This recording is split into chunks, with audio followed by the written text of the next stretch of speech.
Bu qələbə nə deməkdir bizim həyatımızda? Bu zəfər, bu qələbə nə deməkdir? Бұл жеңіс біздің адасқан арманымызды, бейкүнә балалығымызды қайтарды.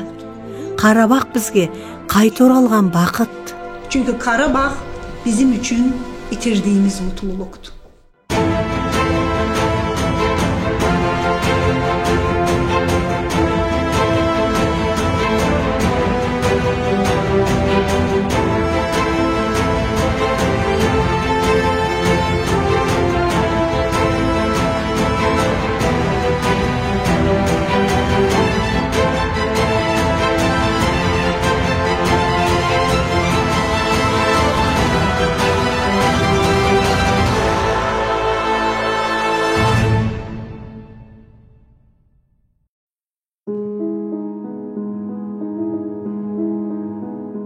Қарабақта Шуша қаласының маңында ғана өсетін Қары бұлбұл деген әдемі гүл бар.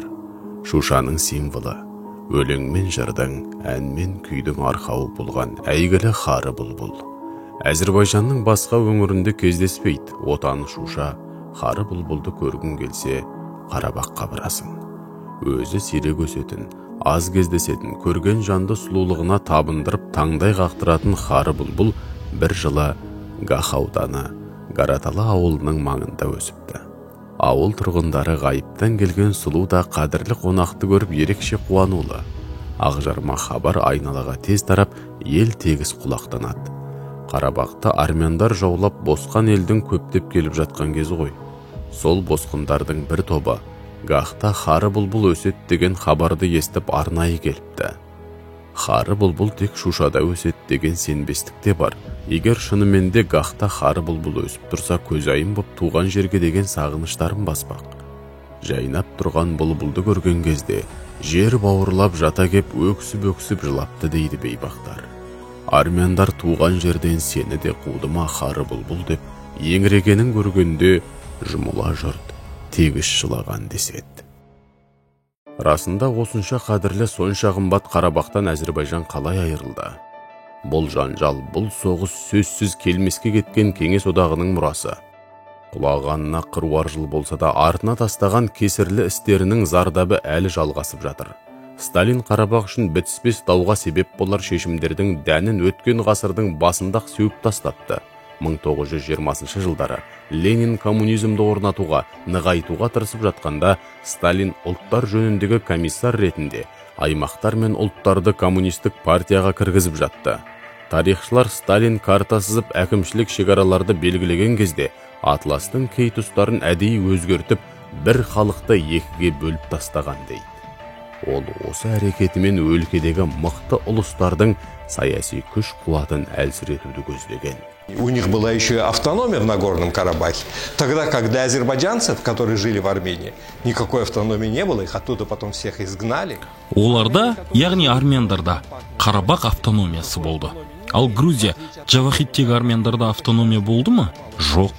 Грузия армяндарға түбі Арменияға қосылуды көздейді деп сенген жоқ. Армениядағы азербайжандарда автономия болды ма? Жоқ. Оларды босқын етіп қуып шықты. Ал Қарабақта болды.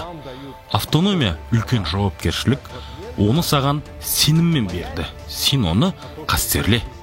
Бірақ армяндарға айтты, иттік жасады. Соғыс ашты, мемлекетке қауіп төндірді. Одақ армяндарға айрықша жақсылық жасады. Қарабақтың шекарасы 1923 жылы сызылды да автономиялық облыс ретінде Әзірбайжан СССР-ның құрамына кірді.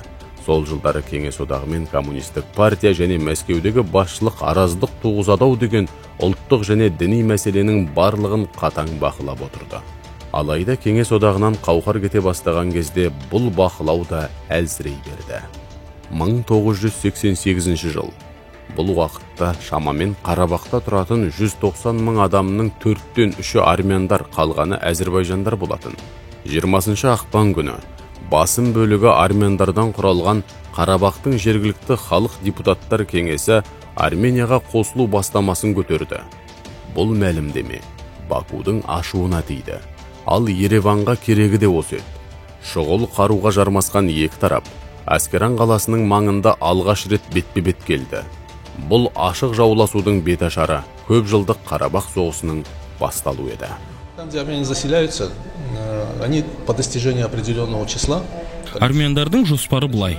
Олар бір жерге көшіп келеді, жан жақтағы туыстарын шақырып, тез көбейе бастайды.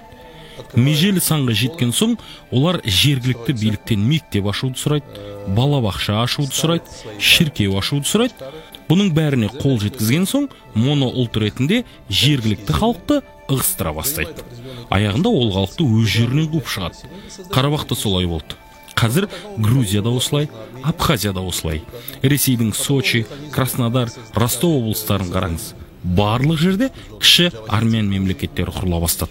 Олардың арманы теңізден теңізге дейін ұлы армян мемлекетінің құру. 1988-91 жылдары аймақтағы жағдай әбден асқынды. 1991 жылы тамыз қыркүйекте екі елде Кеңес одағынан тәуелсіздігін алды. Армян иелігінде қалып бара жатқан Қарабақ Бакудың бас ауруына айналды. Тұтас территорияның 20% жат қолында жатқанда қалай қарап отырасың? Соғыс өрті тағы тұтанды. 1992 жылы ақпанда армяндардан құрылған қарулы жасақ Әзербайжанның Ходжалы қаласына басып кіріп, бейбіт тұрғындарды қырып тастады. Тарихта Ходжалы қырғыны деген атпен белгілі бұл қанды қасаптан жүздеген жазықсыз Әзербайжан азаматы қаза тапты.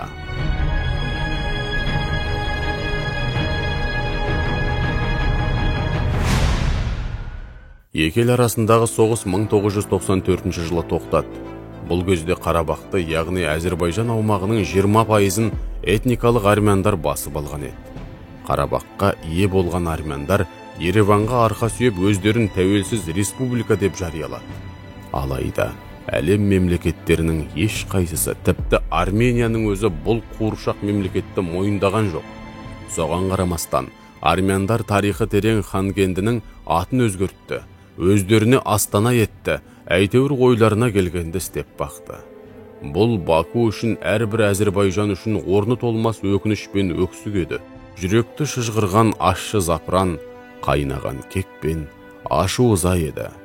Ханкенді, Шуша, Келбаджардан 30 мыңдай адам қаза тапты. Жүздеген мың адам үй жайын тастап қаңғырып кетті. Ал Қарабақтың қожайынына айналған армяндар қасиетті аймақты астан кестен қалды. Qarabağ Azərbaycanın mədəniyyət beşiğidir və sadəcə Қарабақ Әзербайжанның мәдениет бесігі еді. Әзербайжанған емес, күллі түркі дүниесіне ортақ орда еді. Қаншама заманның көзін көрген тарихи, мәдени ескерткіштер, небір ғажап сәулет пен құрылыстың жәдігерлері тұрған алып мұражай еді. Қазіргі күйін ойласам, жүрегім ауырады.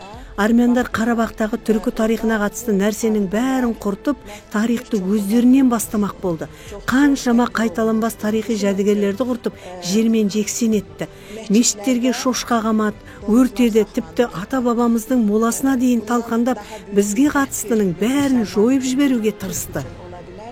Қуантарлығы, Біріккен ұлттар ұйымы Қарабақ аймағын ресми түрде Әзербайжан аумағы деп мойындады. Демек, Әзербайжан үшін бұл соғыс әділетті һәм өз жері үшін кіретін қасиетті майдан. Ал Армения кәдімгі басқыншы, өзгенің жеріне рұқсатсыз кіріп, бейбіт бұқараны қырып, әскери қылмыс жасаған ел. Карабахский конфликт не был замороженным конфликтом. Қарабақ жанжалы әрқашан басы ашық жағдай болды. Яғни, тек қана соғыспен бітуі мүмкіндігін біз білдік. Осы себептен де ресми Баку соңғы 10-15 жылда өзінің әскери әлеуетін ұдайы жетілдіре отырып, өз аумағындағы ең мықты әскери күшке айналды. Өйткені Қарабақ Әзербайжанның 20% аумағы. Ол жерден қашқан босқындар бар, шешілмеген мәселе көп еді. Әлбетте, Әзербайжан өзінің бейбітшілікке құштарлығын, келіссөз үстеліне отыруға әзірлігін әркез мәлімдеп отырды. Бірақ оған армяндар келіскен жоқ. Әзербайжанның шекаралық аудандарында арандату әрекеттерін жалғастырып, үнемі кішігірім қарулы қақтығыстарды бастап отырды. Бұл өз кезегінде Әзербайжан әскерінің күннен күнге дамып, жетіліп отыруына себеп болды.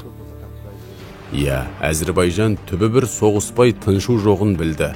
Өйткені үлкен соғыс шықпаса да, шекарадағы кіші қақтығыстар үйреншікті жағдайға айналды. Алысты болжаған ресми Баку мемлекеттік қазынадан қыруар қаражат бөліп, қару-жарақ сатып алды. ақшаны аямай әскердің жағдайын жасады.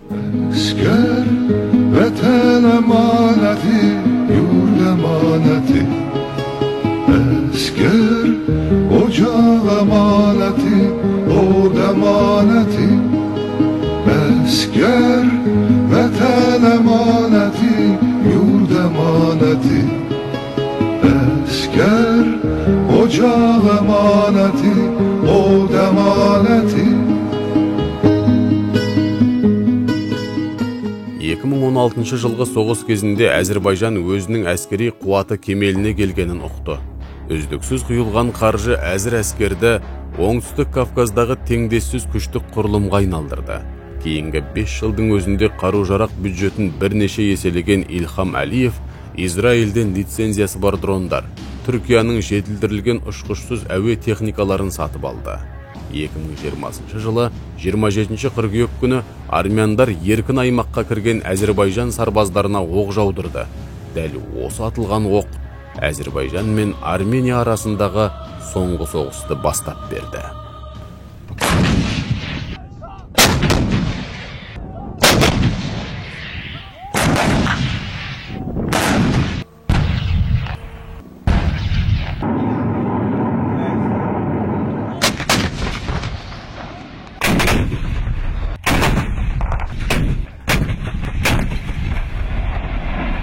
Әзірбайжан бұл соғысты Ұлы Отан соғысы деп атады.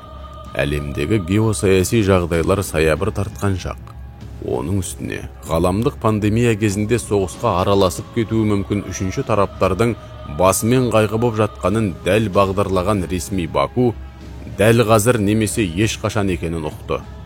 Әділет үшін, отан үшін, жер үшін қан төгуге, жан қиюға әзір ерлер Әзірбайжанның барлық әскери комиссариаттарының алдына келіп майданға сұранды. Алайда ел президенті Илхам Әлиев жаппай әскерге шақыру жарияланбайтынын, бұл соғыста Әзірбайжанның тұрақты әскермен ақ жеңе алатынын мәлімдеді. Күні бүгін Әзірбайжан бұрын соң болмаған зор әскери қуатқа ие. Тұрақты әскерде, әскери техникада оның тілін жетік білетін мықты мамандар да бар. Бұған қарап, Әзірбайжан тек соғыс құмар ел деген күдік тумау керек. Біз достыққа берекеліміз. Ал дұшпанға аяушылық болмайды. Бұл соғыста 21 ғасырдың әскери өнерін меңгерген Әзірбайжан әскері 20 ғасырда қалып қойған армян әскерімен соғысты. Нәтижесін өздеріңіз көрдіңіздер. Тұтас түркі десе жүрегі елжіреп тұратын ресми Анкара ең бірінші болып көмек қолын созды. Одан кейін Израильде Бакуға әскери көмек беруге әзір екенін жеткізді. Күні бүгін әскери бюджеті 2 миллиард долларға жуықтаған. 70 мыңнан астам тұрақты сарбаз ұстайтын Әзірбайжан алақандай Арменияны азақ күнде талқандар еді. Алайда айнала қан иісі шыққан жерге қаптап кететін акулаларға толы кезең ғой. Бұрында беймаза Қарабақ 27 қыркүйектен бастап мүдделердің, саясаттың, қару мен ақшаның қақтығыс алаңына айналды. Қазақ қоғамының жалпы көпшіліктің Қарабақ қақтығысын ерекше ден қоя зерделеген, ақ-қараны ажырата сарап жасаған, осы жанжал туралы түсініктер пайымдарды терең ұға бастағаны да осы кезге тұспа-тұс келді. 2020 жылы қазанның басында Әзірбайжанның Қазақстандағы елшілігі тарапынан Бакуге соғыс болған, азат етілген аймақтарға шақыру кеп түсті. Ойланған жоқпыз. Саясаттанушылар бар, журналистер бар, блогерлер бар, бас аяғы 10 жігіт боп тартып кеттік.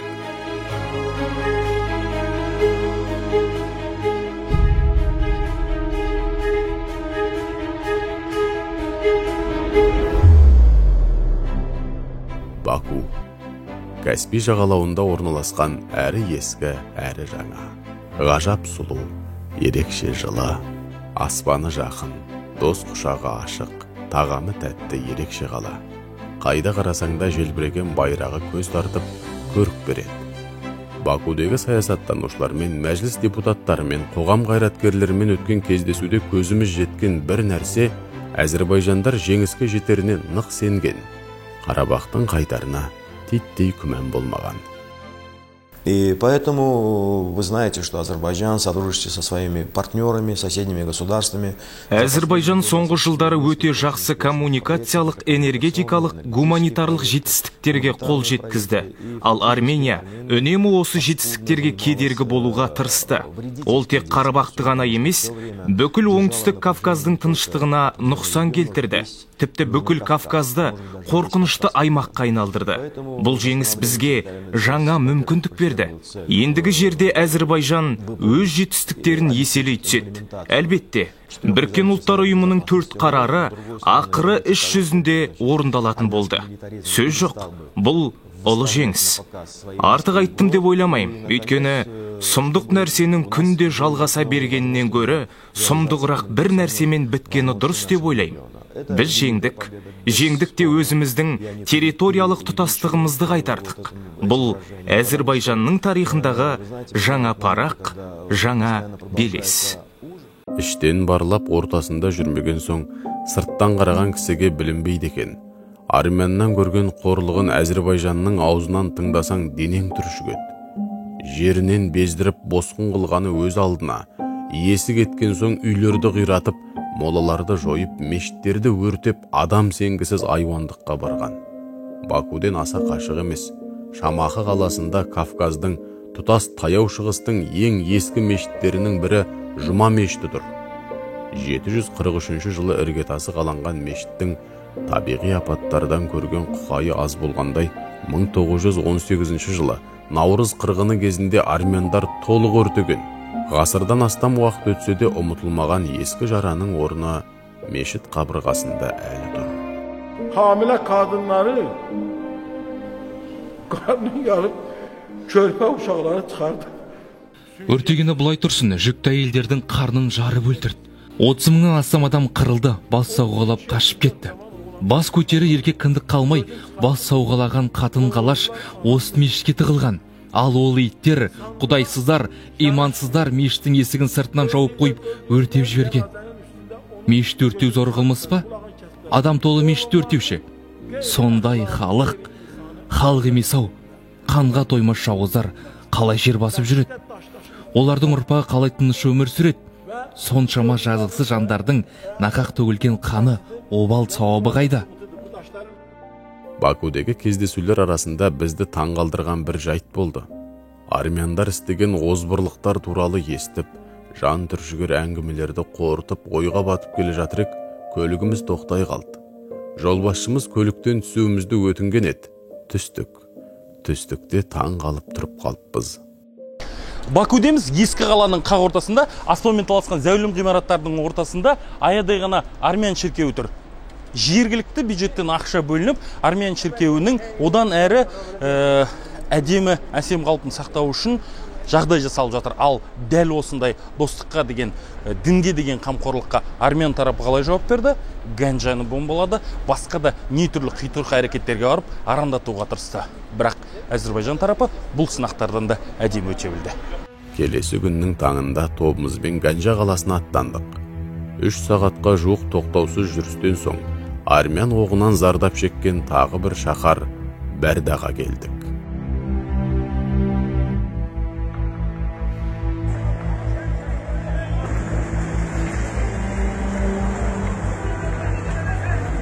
Tane bomba atıldı. Елде соғыс болып жатқан кезде ешкім жайбарақат жүрмейді ғой. Бірақ тап Бәрдаға бомба түсер деп ешкім ойламаған шығар. Өйткені майдан қайда, Бәрда қайда, арада қаншама шақырым жатыр. Алайда көріп тұрсыз ғой, қаланың қақ ортасына бомба түсті. Адам өлді, қала қирады. Бейт қаланы жазықсыз халықты бомбалау үшін қаншалықты қаншер болу керектігін мен білмеймін.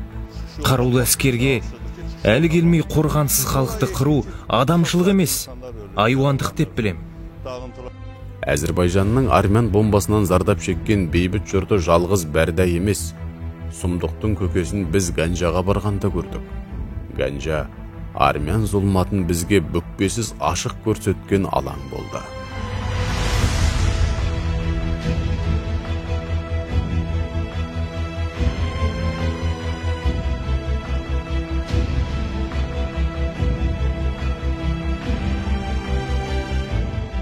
поработали смерчи. То есть фактически это... Бұл смерчтің іздері. Бұл бейбіт тұрғындарға қарсы зымыран пайдалану. Бұл бүкіл адамзатқа қарсы атылған оқ. Бір көше толық қираған, үйіндегі айналған. Бір адамды өлтіру қылмыс дейміз, ал мына жағдайды қалай бағалаймыз? 30-ға жуық адам өлген, қала қираған. Әлем бұндай жауыздықты айыптайды. Ешкім үнсіз қалмайды. Бұндай кезде үнсіз қалудың өзі бұл қанды қылмысты қолдау деп ойлаймын. Ганжа қаласы Әзербайжанның Бакудан кейінгі екінші қаласы. Бұл қалада 1,5 миллионнан астам халық өмір сүреді. Сол 1,5 миллионның тура 10 адамы 11 қазан күні дәл осы жерде басқыншылардың оғынан қаза тапты. Ганжа қаласының Майдан даласынан тым алыс жатқанына қарамастан, бейбіт жатқанына қарамастан, армян басқыншылары оқ жаудырып, түнгі 2-нің шамасында дәл осындай ойран жасады. Шейіттердің жаны жәннатта болсын. Армяндардың бұл әрекетін тек арандату десек жұмсақ естілер еді. Бейбіт халықты, шырт ұйқыда жатқан жұртты атқылау ештеңемен ақталмайтын іс. Бірақ соғыс деген сол, онда мораль болмайды. Түн ортасында бомба даусынан шошынып оянуды ешкімге тілемес едім. Алайда олар бізді аяған жоқ. Құдай қағып, үй ортасындағы алаңқайға түскен. Ал тұрғын үйдің өзіне түскенде шығын бірнеше есе көп болар еді. Мен көрші үйде тұрам. Бұлардың бірі досым, бірі бауырым, бәрін танушы едім. Кішкентайларын жаздың күндерінде өзім талай ойнатқам. Бәрі қазір көрген түстей. Жоқ деуге сенбейсің. Мына сұмдық көріністі көресің де жүрегің қан жылап, амалсыз мойындайсың. Bizde yatmıştık. Anam жараланып ауруханаға түсті. Сіңлім жараланды, өзім де жараландым. Әйтеуір аман қалғанымызға қуандық. Жанымыз олжа, оған да шүкір. Десек те мына қаза тапқандардың бәрі көз көрген, күнде жанымызда жүрген жандар еді. Бүгінде жоқ, жазығы жоқ жандар. Балалар бар, аналар бар, бәрі осы үйінділердің астында қалды. Дәл осы жерде 10 адам қаза тапса, Ганжаға түскен тағы бір бомбадан 17 адам опат болған. Демек, бұл бомбалар әуелгі нысанасынан ауытқып, қателесіп қаңғып келіп түскен деген жорамалға орын жоқ. Бұл кәдімгі алдын ала ойластырылған, мұқият есептелген қастандық. Это, конечно же, военные преступления и... Бұл әскери қылмыс. Бұл зымырандарды іске қосу оп-оңай шаруа емес. Толық компьютерленген күрделі соғыс құралы. Қайда, қашан, қалай, жылдамдық, соңғы нүктесі бәрі нақты анықталған соң ғана атуға пәрмен берілетін зор көлемдегі жою құралы. Демек бұл алдын ала ойластырылған, келісілген шабуыл. Артында кім тұрғаны да белгілі. Бұл ғашық арандату, адамгершілік пен моральдің жоқтығы. Көптеген адам өлді, қала қирап қалды. Алайда армяндардың бұл құйтырқы әрекет іске аспады, ганжалықтар сынған жоқ. Керісінше, осы оқиғадан соң олар армяндарға бұрынғыдан да өшпенділікпен қарай бастады.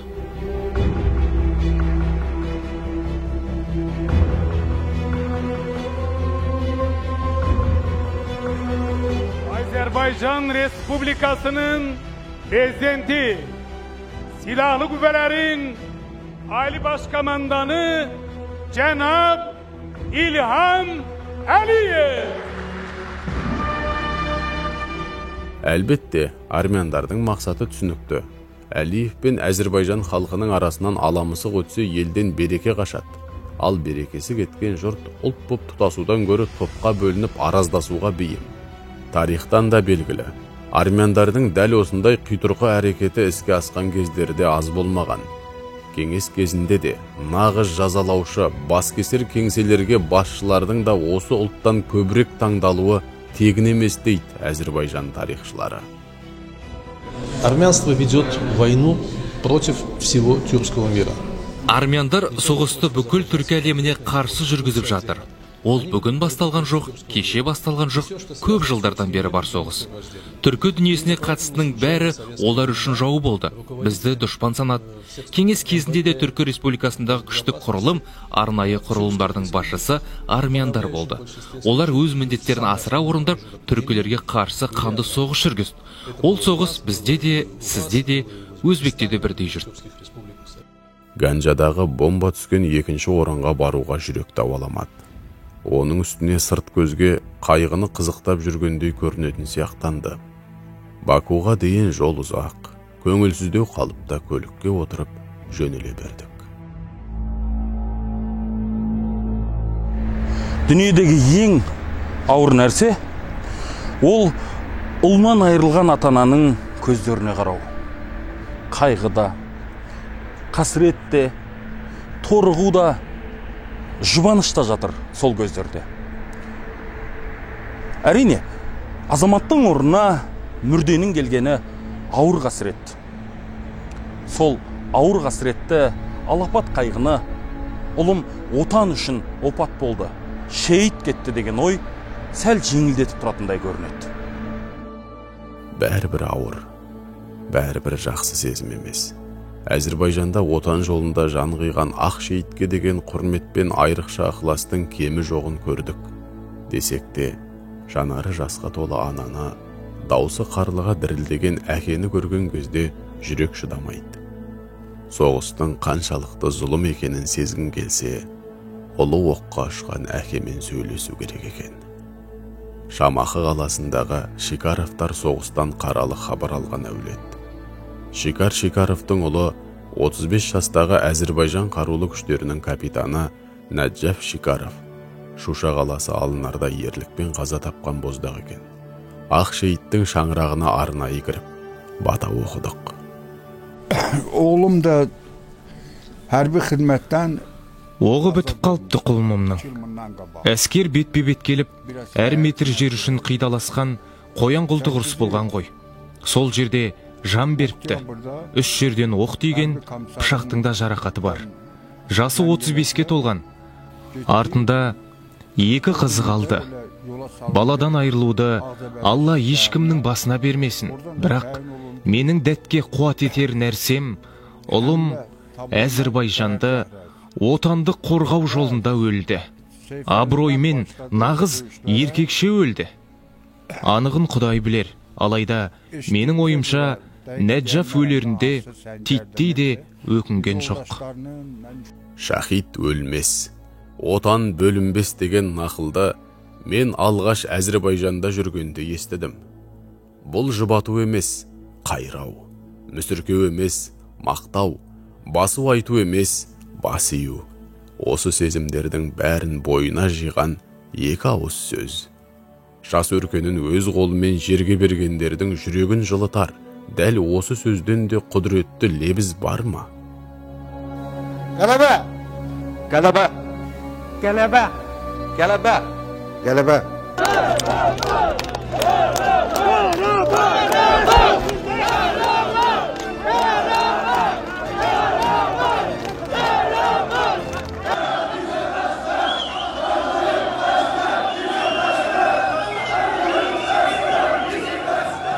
Қырық күнге созылған қасиетті соғыс Әзірбайжанның толық жеңісімен аяқталды. Осы күнге жете алмаған қаншама боздақ, қан төккен есіл ерлер, жан берген ақ шейіттердің өтеуіне, Қарабақ тарихи отанына қайтарылды. Армян армиясына зәредей мүмкіндік бермеген қаһарман Әзірбайжан әскерінің жеңісін 10 қараша күні түнгі 2-де ел президенті, әзір әскердің бас қолбасшысы Илхам Гейдарұлы Әлиев жаһанға жария етті. Президент Алиевтің мәлімдемесінде бір маңызды нәрсе айтылатынын сезген соң ба, жүрегім тулап ұйықтай алмадым. Телевизордан жеңіс хабарын естіген кезде қуаныштан құлағым естімей қалды. Жүгіріп келген жарымды құшақтадым, екеуміз де жыладық. Сосын жүгіріп барып Оғызды ояттым.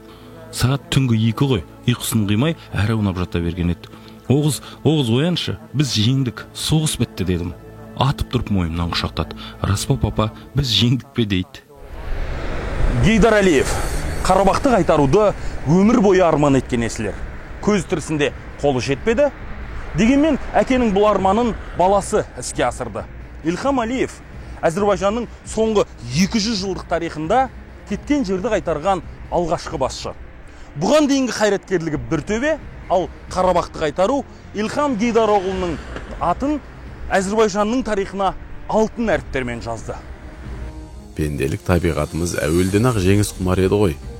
Ал түбі бір түркі жұртының мерейі үстем боп жатса, оның үстіне әділет үшін қидаласқан майданда айқын жеңіп жатса ес қалама.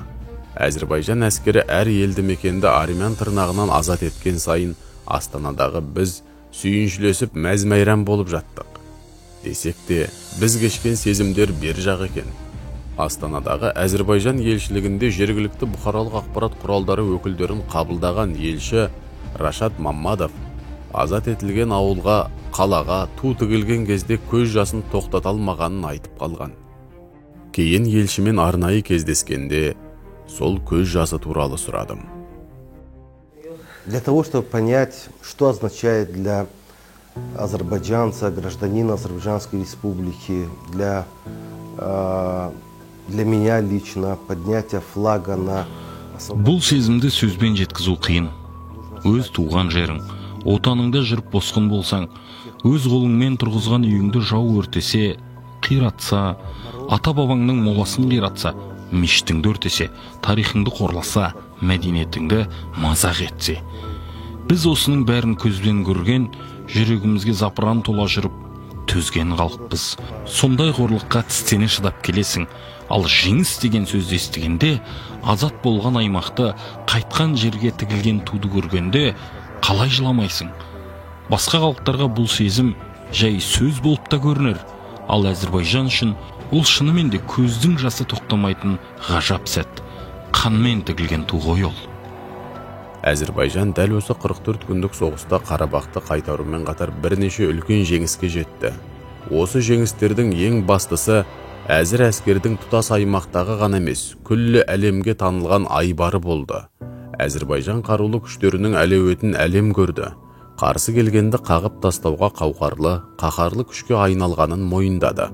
Әскер жүрегіндегі өзіне деген сенім, ел жүрегіндегі әскерге деген сенім бәрі қосыла келе, ресми Бакуды Кавказдағы ең мықты ойыншыға айналдырды. Мен Birinci Qarabağ Savaşı'nda oldum. Мен бірінші Қарабақ майданының жауынгерімін. Ол соғыста біз жеңіске жете алмадық. Бірақ ешқашан мұқалған емеспіз, ешқашан жасыған емеспіз. Өйткені әділдіктің, шындықтың біз жақта екенін білдік. Түбі жеңетінімізді сездік, соған сендік. Тұтас халықта, әскерде, әр Әзірбайжанда сол сенім болды. Жеңіске жеткізгенде сол сенім, сол рух. Дәл қазір мен сарбаз көрсем, әскери адам көрсем, тізерлеп отырып қолын сүйер едім. Олар бар құрметке лайық, және бұндай сезім жалғыз менде емес екенін де білемін. Қарға бойлы қаз туған жырау еділден ауып бара жатып, қайырлы болсын сіздерге, бізден де қалған еділ жұрт деп күңірене толғаған көрінеді. Бір кезде Қарабақтың басынан да үдере көшкен, үрке қашқан әзірбайжандардың күйін дәл бүгін басқыншы армяндар кешіп жатыр. Алайда олардың кетісі басқа кетіс. Тұрған үйін өртеп, қиратып, жолдың бәрін миналап, қала біткенді астан-кестен жарылысқа толтырып, ең аяғы өсіп тұрған тал терекке дейін қырқып кетіп бара жатыр. Әлбетте, өз жері, өз отаны, өз бесігі болмаған соң олар несін аясын? Қайран, Қазтуғандағы кеңдік пен тереңдіктің жұқанасы да дарымаған, адами қасиетке уызында жарымаған жұртқа не дерсің? Türkiye'de, kardeş Türkiye'de bir mükafat verirdiler, ödül verirdiler. Бауырлас Түркияда өткен бір жиында мінбеден түсіп келе жатқанда бір журналист сұрады. Сіз бақыттысыз ба? Мен жауап бере алмадым. Сол қарапайым ғана жеңіл сұраққа жауап бере алмадым. Отельге бөлмеме келіп ойланайын. Көп ойландым. Ақыры жауап тапқандай болдым. Мен бақытын жоғалтқан адам екенмін. Бақытым тұлымшағы желбіреп Қарабақта қалған екен. Қазір Қарабақты қайтардық, Келбаджарды қайтардық. Азат етілген ауылдардың атын естіген сайын менің жүрегім аттай тулайды. жуырда Қарабаққа барам, сол кезде 13 жасар кішкентай Ганерені іздеп табамда құшағыма қысам. Сөйтіп, қайтадан бақытты болам. Ақыры тарихи әділдік орнады. Қарабақ қайта оралды. Өз отанына, әуел баста Тәңір Тағала бұйырған халқына, бір кезде бөлінген жерімен тұтасты, қайта қосылды. Көп замай көктем келеді. Жер дүние жасарып жайнаған кезде, Шуша маңындағы Әзірбайжанның ақ шейіттерінің, ел қорғаны қаһарман сарбаздарының қаны сіңген қасиетті топырақта қары бұлбұл қайта гүлдейді.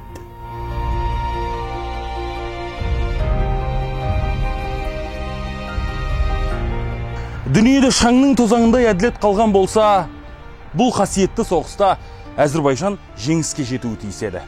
Солай болды. Тұтам жер үшін жан берген талай боздақ өмірдің өтеуіне Қарабақ қайтарылды. Қайырлы қоныс болғай. Төбе тұтас түркі жұртының оғланы ретінде біздің айтарымыз: жерің тұтас, жеңісің баянды болсын, Әзірбайжан.